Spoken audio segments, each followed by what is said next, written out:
দর্শক, জামায়াত নেতা এটিএম আজহারুল ইসলামের আপিল শুনানি নিয়ে বিস্তারিত জানাবেন সহকর্মী মোহাম্মদ রেদওয়ান। সরাসরি যাচ্ছি তার কাছে। দর্শক, এই মুহূর্তে আমি দাঁড়িয়ে আছি সুপ্রিম কোর্টের অ্যানেক্স ভবনের 1 নম্বর গেটের ঠিক সামনে।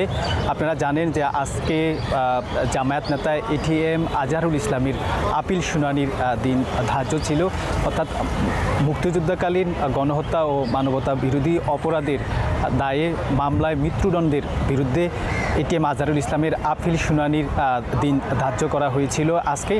সেখানে প্রধান বিচারপতি সৈয়দ রেফায়েত আহমেদের নেতৃত্বাধীন 4 সদস্য বিশিষ্ট বেঞ্চে আজকের এই শুনানিটি হয়েছিল। সেখানে এটিএম আজহারুল ইসলামের আইনজীবী হিসাবে উপস্থিত ছিলেন অ্যাডভোকেট শিশির মোহাম্মদ মনির এবং জামাতের নেতৃবৃন্দ উপস্থিত ছিলেন। সেখানে এটিএম আজহারুল ইসলামের আইনজীবী অ্যাডভোকেট শিশির মোহাম্মদ মনির বলেছিলেন যে শুনানি চলাকালীন সময়ে প্রধান বিচারপতি সৈয়দ রেফায়েত আহমেদ প্রথমেই দুঃখ প্রকাশ করেছেন।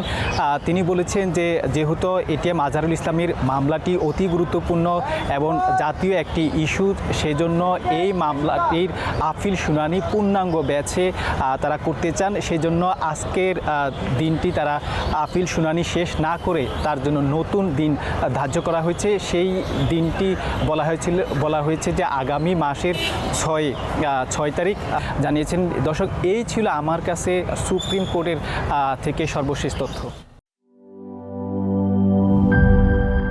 সানবিট সব দিবে সামাল। সানবিট ম্যাজিক প্রেস ডিশওয়াশিং এর মাথা ঘোরানো সলিউশন।